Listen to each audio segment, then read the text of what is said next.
옐로스톤 국립공원에 가보신 적이 있다면 뜨거운 물과 증기를 공중으로 높이 뿜어내는 간헐천에 매료됐을 거예요.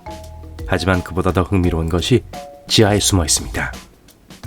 바로 그 웅장한 분출을 가능하게 하는 지하 배관 시스템에 대해 이야기하고 있는 거예요. 좋은 소식이 있어요. 최근 연구자들은 거대한 플라잉 마그넷의 도움으로 국립공원의 열수 배관 시스템을 매핑하는데 성공했습니다. 그 결과 과학자들은 이 모든 특징을 놀라울 정도로 상세하게 문서화할 수 있었어요. 옐로스톤에는 세계에서 가장 큰 열수 시스템이 있습니다. 간헐천, 진흙탕, 온천, 증기 분출구 등 10,000개가 넘는 지형 징후를 포함하고 있어요. 이 지형들은 지하수 경로 네트워크를 통해 공급됩니다. 지하로 흐르는 마그마에 의해 과열되죠.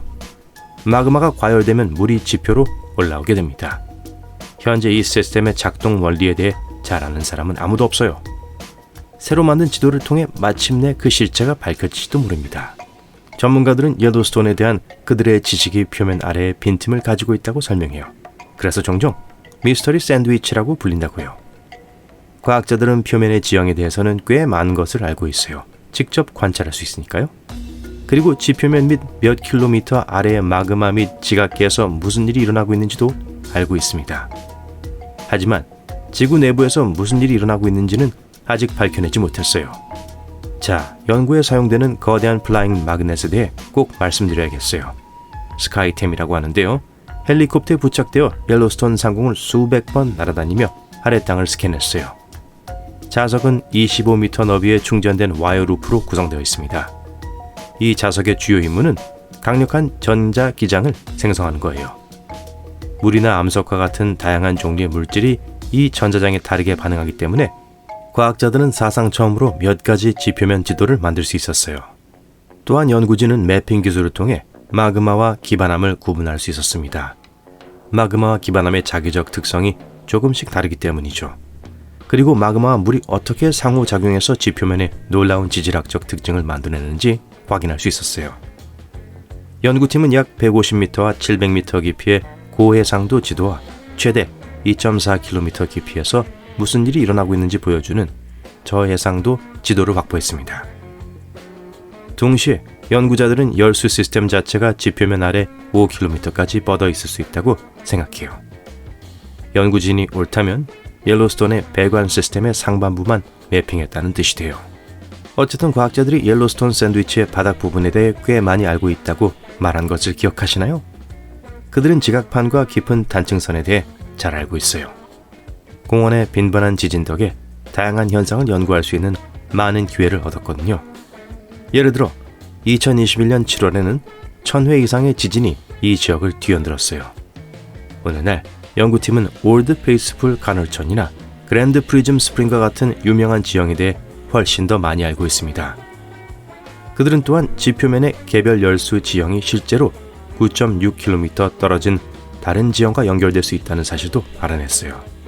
또 다른 흥미로운 발견은 옐로스톤 간헐천과 온천의 크기, 모양, 색깔, 휘발성, 화학 성분이 다양하지만 대부분 매우 유사한 지하 수원으로부터 공급된다는 사실입니다.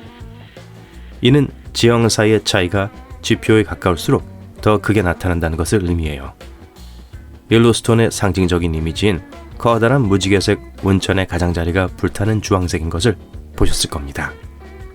그렇다면 이 온천이 이렇게 화려한 이유는 무엇일까요? 놀랍게도 이 멋진 색채는 미세한 생물에서 비롯된다고 해요. 온천의 온도가 매우 높아서 쉽고 빠르게 몸이 익어버릴 거예요. 게다가 온천의 물은 자동차 배터리 액체와 같은 초산성입니다.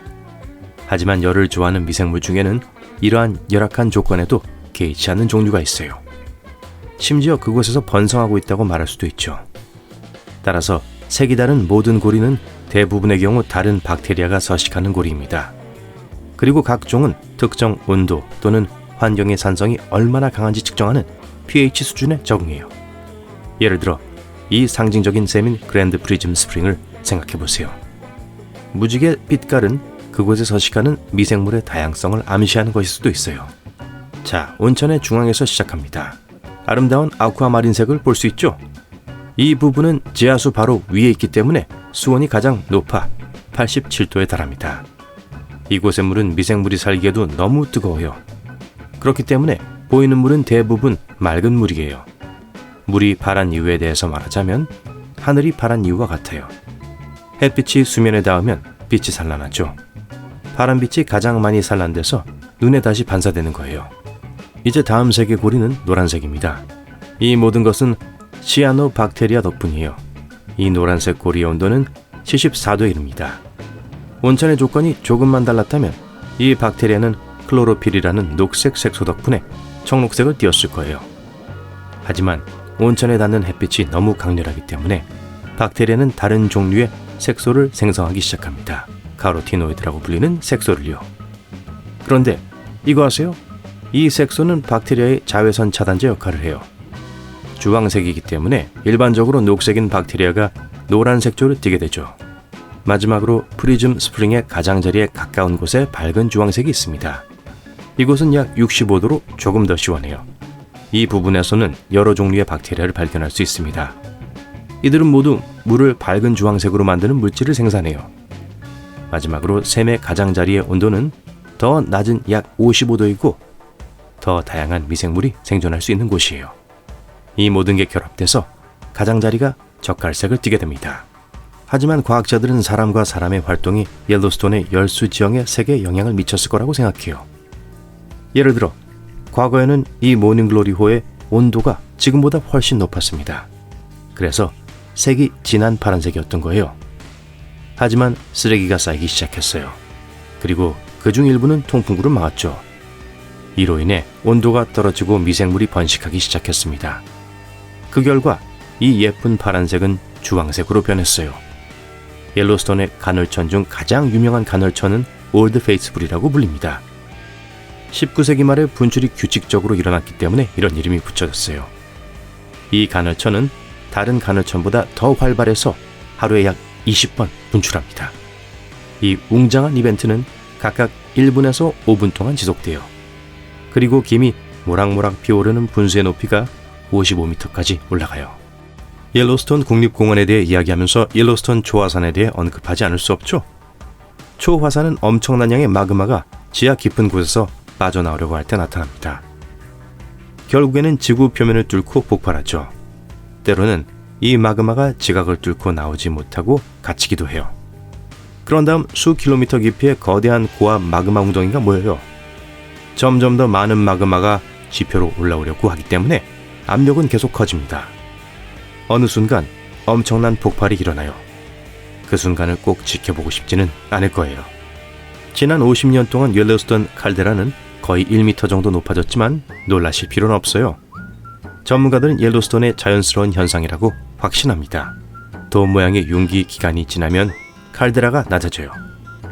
과학자들은 현재로서는 초화산이 위험하지 않다고 생각해요. 분화가 일어나려면 내부의 마그마가 최소 50% 이상 녹아 있어야 합니다. 옐로스톤의 경우 이 수치는 5에서 15%에 불과해요. 더 좋은 소식은 최근에 한 연구에 따르면 연구자들은 모든 호흡과 돔이 높아지는 활동에도 불구하고 현재 핫스팟이 쇠퇴하고 있는 상태일 수 있다고 믿고 있다는 거예요. 옐로스톤 화산의 역사에는 최소 3번의 슈퍼 분화가 있었습니다. 210만 년 전, 130만 년 전, 64만 년 전에 일어났어요. 영상이 등장하기도 훨씬 전의 일이죠. 가장 최근의 슈퍼 분화는 라바 크릭 분화라고 불립니다. 이 분화는 1000세제곱킬로미터의 암석, 먼지, 화산재를 분출한 후 옐로스톤 칼데라를 형성했어요. 전 괜찮아요.